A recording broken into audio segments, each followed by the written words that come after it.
is Kelsey and I work at the University Branch Library in Sugar Land. Today I'm going to show you 3 techniques to take your school supplies from boring to fun. First, I'll show you how to make washi tape pens and pencils. The supplies you'll need for this are pens or pencils, washi tape in the print of your choice, and scissors.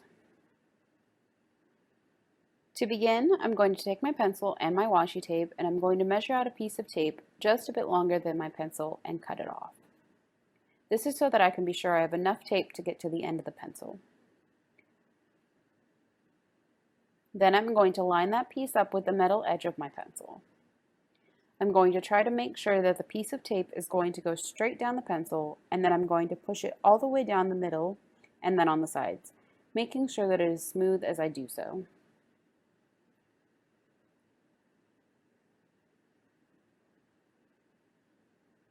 As you can see, that wasn't enough tape to cover the whole pencil, so I'm going to measure out a second piece of tape. This time I'm going to line it up with both the metal edge of the eraser part and with the piece of tape already on the pencil.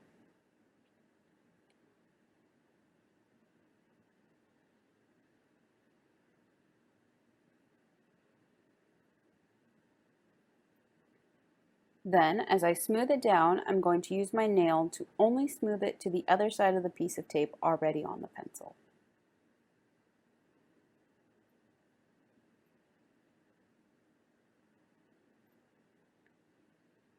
Then I will trim off the excess tape and smooth it out.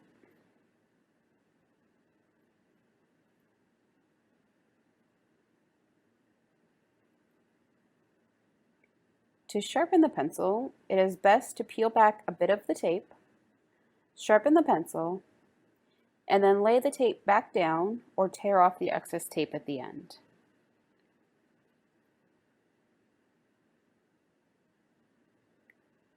This will prevent the sharpener from getting jammed with sticky tape. Now I'll show you how to do a pen with a lid. Here it is important to note where the lid ends when the pen is capped because you do not want the tape to start any higher than that, or else the lid will mess up the tape. Again, I will measure out a piece of tape slightly longer than the area I want to cover. Then I will start it at the area where the lid meets and smooth it all the way down to the end. There's a lot of excess tape here, so I will trim it off and then push down the little bit left onto the bottom of the pen. Now I'll measure and cut another piece as I did before and line it up with both the edge of the tape and the area where the lid ends.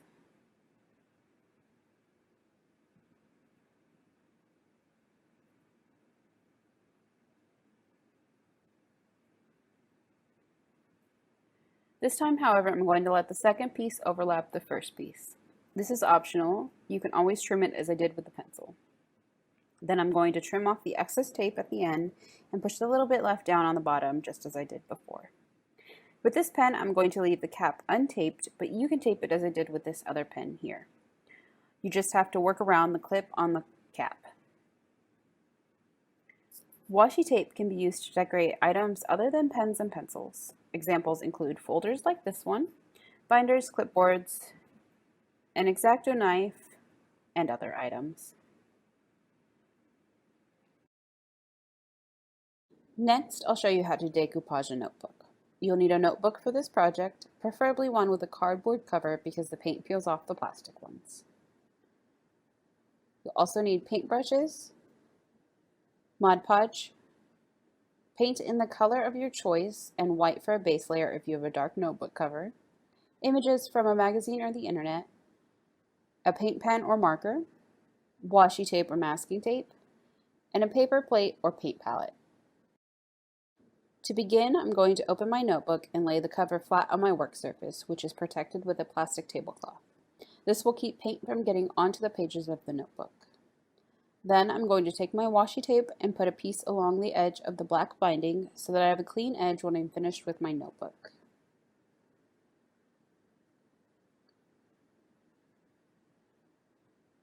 Now I'm going to take my white paint and paint a layer of paint over the cover of the notebook.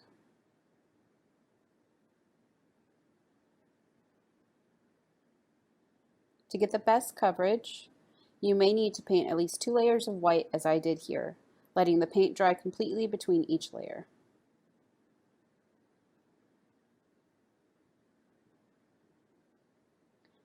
Next, I'm going to take my blue paint and paint a layer of that color.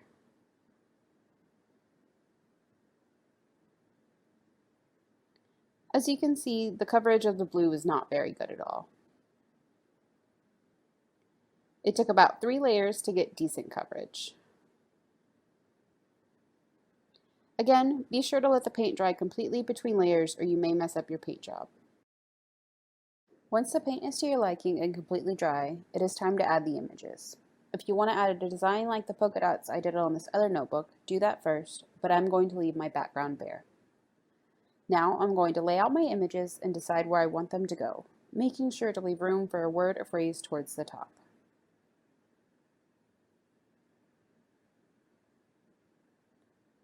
Then I'm going to take my Mod Podge and a clean brush and I'm going to move an image aside, brush the Mod Podge in that spot I want it, and then lay the image carefully on it. Be especially careful if you're using magazine images because the paper is thin and can wrinkle or tear. It is okay if you brush the Mod Podge in a wider area than the actual image because it will dry clear and you will eventually cover the whole thing with Mod Podge. Then I'm going to make sure the image is smoothed out and completely glued to the cover. Repeat this for each image and then let the Mod Podge dry completely. Once the Mod Podge has dried, I'm going to take my paint pen and add the word notes in the spot I left open since this notebook will be used for notes at work. You can add any inspirational word or phrase you would like.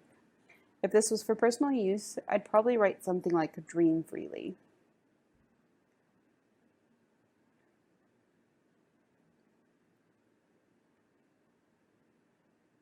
Once my word is completely dry, I'm going to take the Mod Podge and brush a layer over the whole notebook to seal it, being careful with the edges of the images.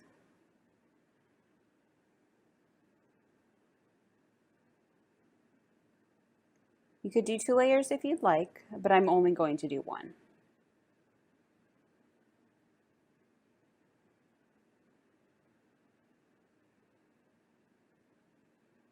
Once that is completely dry, I'm going to slowly remove the washi tape from the side of the notebook.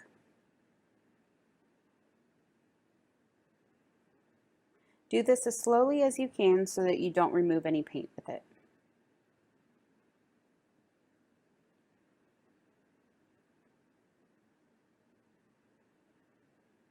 And then my notebook is complete. You can use this technique to decorate other items, such as this pen cup I made, and you can even mix the Mod Podge with glitter and decorate supplies with it. Now I'll show you how to use a twist on paint pouring to make these fun push pins. For this project, you'll need push pins, preferably ones like this with the flat head. You'll also need a piece of styrofoam or something to put your pins in. Paint in the colors of your choice, either acrylic or paint pouring specific paint. A pouring medium if you're not using paint pouring specific paint. A cup and stir stick if you need to thin your paint. A paper plate or paint palette. And Mod Podge and a brush. To begin, I'll show you how to use the pouring medium to thin the paint. I'm only going to thin my white paint because it is super thick. You can thin all the paint, even if you're using thinner craft paints, but it is not necessary for making these push pins. I've put some white paint in my cup, and I'm going to add a bit of the pouring medium and stir them together. It works best to add a little at a time, because you can always add more, but you can't take any out if you put too much.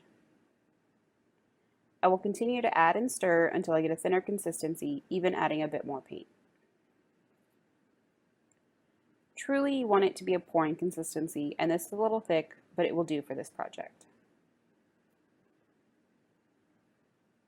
So now I'm going to set my push pins into my styrofoam, leaving a little bit of space between the bottom of the push pin and the styrofoam, so if the paint needs to run off, it will.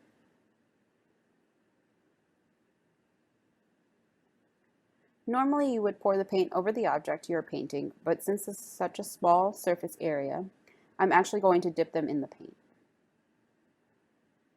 So I'm going to take my paint and my paper plate and make a small puddle of paint on the plate using the 4 colors that I've chosen, alternating them around.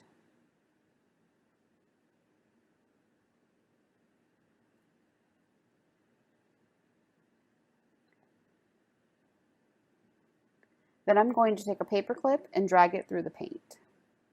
I just want to blend them together a little bit, not mix them together thoroughly. Now I'm going to take my push pins and dip them into the puddle of paint lightly and then pull them back up.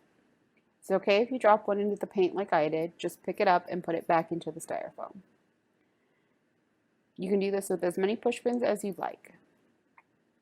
And if you miss a spot, you can always re-dip it to get that spot.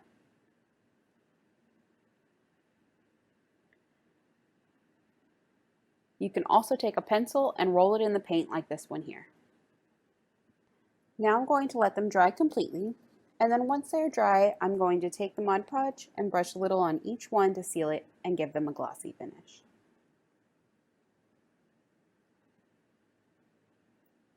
Once the Mod Podge has dried, your push pins are ready to use. As mentioned before, you can use this technique on pens and pencils.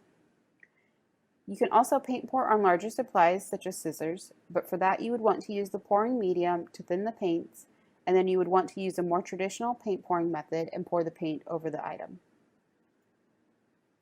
And those are some different ways that you can snazz up your school supplies. For more fun craft ideas, check out our YouTube channel. Thanks for watching and have a great day!